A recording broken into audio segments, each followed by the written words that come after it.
তার মম ড্যাডের ডিভোর্সের জন্য তাদের কাছ থেকে অনেক দূরে থাকতে হবে। মানু যখন তার আঙ্কেল হুয়ানের ঘরে পৌঁছায় তখন সে জানতে পারে তার 3টে কাকা আছে যারা একই বিল্ডিং এ থাকে, কিন্তু মানুকে 3 সপ্তাহের জন্য প্রত্যেকটি ফ্ল্যাটে 1 সপ্তাহ করে থাকতে হবে। প্রথম সপ্তাহ মানু হুয়ানের ফ্ল্যাটে থাকবে। হুয়ান পরের দিন তাকে নিজের দোকানে নিয়ে যায়, সেখানে শুধু সুন্দরী মহিলারা কাজ করে। সেখানে মানু দেখছিল যে তার আঙ্কেল ওখানে প্রত্যেকটা মহিলার সাথে ফ্লার্ট করছিল এবং মানুষ সেখানে কাজের প্রতি মনই দিচ্ছিল। আর তখন একটি সুন্দরী মেয়ে দোকানের মধ্যে ঢুকে পড়ে।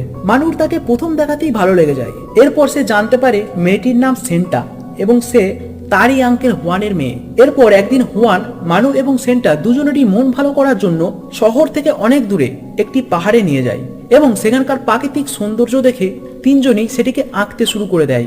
কিছুক্ষণ পরেই একটি আধ পাগলা মানুষ তাদের কাছে আসে এবং তাদেরকে বলে, আমি এই পৃথিবীকে সৃষ্টি করেছি, আমি হচ্ছি ঈশ্বর।